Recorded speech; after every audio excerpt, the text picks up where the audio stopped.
कुमार जी को 6 महीने से देख रहा हूँ यार, इनका जो दर्द है, आज हजारों लाखों की तादाद के अंदर इस हैदराबाद नगर की पवित्र धरा पर लोग होने के बावजूद भी खुलेआम गौ माता सामने कर रहे हैं। आज सनातन धर्म इतना कमजोर हो गया, सनातन धर्म के अंदर इतना भाव नहीं रह गया कि अरे जिससे हमारे पूर्वज, अरे हम जिस भगवान शिव को मानते हैं, अरे हम जिस कृष्ण को मानते हैं, अरे जिस राम को मानते हैं, जिनके लिए उन्होंने इस धरती पर आए और उन्होंने इस धरती पर गौ माता के लिए अपना जीवन निर्वाह किया।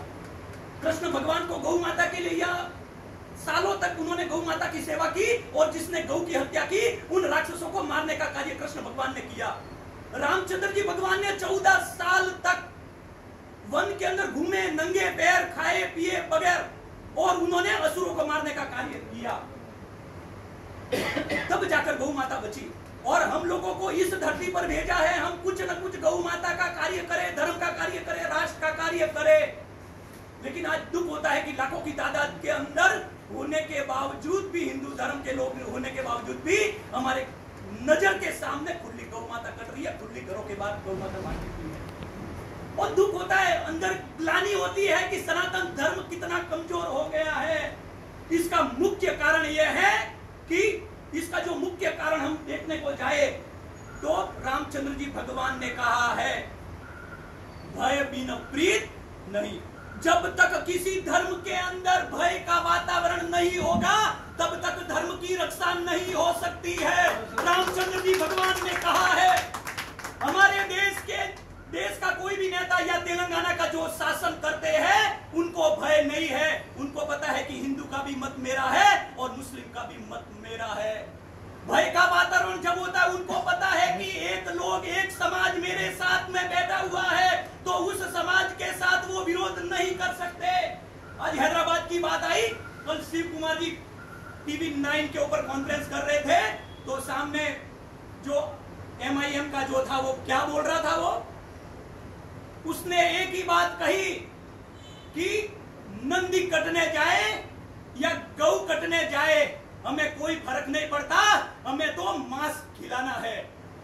उनका कहने का भावार्थ ये है कि जो जितना भी मुस्लिम मत है वो सब उनका है, वो कैसे भी उनके जो मत विस्तार है उसको नाराज नहीं करेंगे। उनको पता है कि हम बैल का विरोध करेंगे, हम गाय का विरोध करेंगे तो ये सब इस मेरे समाज के लोग मेरे विरुद्ध हो जाएंगे। इसलिए वो अपनी जगह पर, अपने सत्ता पर बैठने के लिए वो उनका कार्य कर रहा है। लेकिन मैंने कहा कि भय बिन प्रीत नहीं। यदि सरकार को बताना है तो समाज को एकजुट होना पड़ेगा, और समाज यदि एकजुट नहीं होता है तो हमारे यहाँ पर गाय कत्ल खाने जाती है। पता है आपको आज तक इतने सालों के अंदर कितने पुलिस ऑफिसर पे केस हुए, मुझे ये बताओ आप।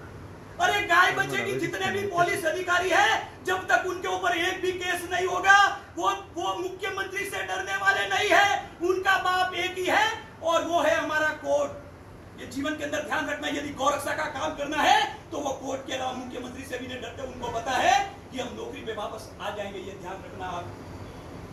आज हजारों साल से गाय कट रही है, एक भी सरकारी पुलिस अधिकारी मुझे बता दो जिसके ऊपर कोर्ट के अंदर केस हुआ है। मैंने 10 साल तक गौरक्षा का कार्य किया है। 3 पुलिस अफसर पर मैंने केस किए, जज के ऊपर केस किया, सरकारी वकील के ऊपर केस किया, और मेरे पास 5-5 लाख तक का मेरे पास ऑफर आया। बोले प्रभु जी कैसे भी करो और हमको इस केस में से बरी कर दो। यदि आपको लड़ना है, अकेला आदमी गौ माता बचा सकता है, हमको वहां गौ माता बचाने जाने की जरूरत नहीं। पुलिस अधिकारी बहुत अच्छा कह रहे हैं, बोले गोरक्षकों को गाड़ी पकड़ने का अधिकार नहीं, वो सही कह रहे हैं उनकी जगह पर। यदि गाड़ी आपको दिखती है 100 पर कॉल करो, आप स्टेट कंट्रोल पे ऊपर कॉल करो, और कौन सा अधिकारी बैठा उसका नाम लो, लिखित लो, उसके बावजूद भी उसने क्या किया है उसकी तपास करो। और यदि उसके बावजूद भी यदि गलत हुआ है और गाय कत्ल खाने गई है, उसके ऊपर FIR करो। एक बार केस होगा, दूसरी बार केस होगा, चौथी बार केस होगा। पुलिस तंत्र के अंदर खौफ फैलना चाहिए, डर फैलना चाहिए, और जब डर फैलेगा, खौफ फैलेगा, ऑटोमेटिक वो सरकारी अधिकारी क्या करेगा, हमारा सपोर्ट करेगा। उसको पता लगेगा कि कहीं न कहीं हमारी नौकरी चली जाएगी, ये ध्यान रखना। उसको पता है ये लोग कुछ करने वाले नहीं है, 2 मिनट चिल्ला के घर पे जाके सो जाएंगे। उसको पता है, और उसको पता है कि मुझे राजनेता ही मुझे काम आने वाला है। लेकिन जब पुलिस अधिकारी के मन के अंदर ऐसा हो जाए जब मेरी नौकरी जाएगी ये राजनेता भी मुझे बचाने के लिए नहीं आएगा।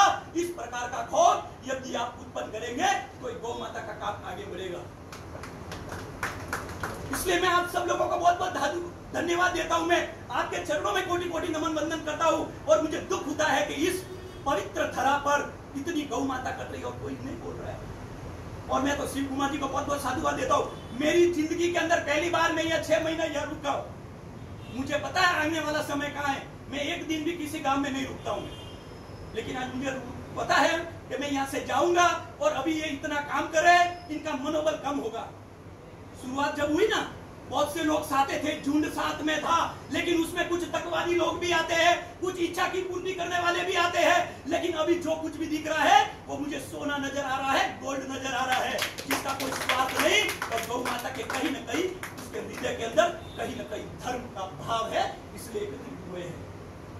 इसलिए शिव कुमार जी और आप सब लोग जो भी गौ माता के लिए काम करेंगे, मैं सदा आप लोगों के साथ हूँ। शिव कुमार जी भी साथ है। और आप जो 21 तारीख जो आ रही है, 21 तारीख के अंदर हम सब मिलकर, ऐसा नहीं मानना हम क्या कर पाए और क्या नहीं कर पाए। जिस समय रामचंद्र जी भगवान का जिस समय लंका के अंदर सेतु बन रहा था, तो वो खिसकोली करके, खिसकोली भी वो मिट्टी को डाल दी थी। कोई कह रहा बोले इसकी मिट्टी क्या लगेगी, लेकिन एक बात ध्यान रखना, हमारे सनातन धर्म के अंदर ऐसा कहा है कि मृत्यु के बाद भी एक वैतरणी नदी पार करनी पड़ती है, और उस वैतरणी नदी को पार करने के लिए कुछ पकड़नी पड़ती है, और वो गौ माता की कुछ आती है। इसलिए हम जब कभी भी यमराज के पास जाएंगे तब इतना तो जरूर कहेंगे कि प्रभु जी हमने गौ माता के लिए 10 मिनट हम बैठे थे और गौ माता के लिए कुछ न कुछ बंधन हमने किया था। इसलिए आप लोग जो भी मिलके जो भी डिसीजन होगा, 21 तारीख के अंदर हमें पूरी ताकत के साथ लड़ना है और गौ माता के लिए हमें आगे बढ़ना है। जय श्री राम, जय गौ माता, जय गोपाल।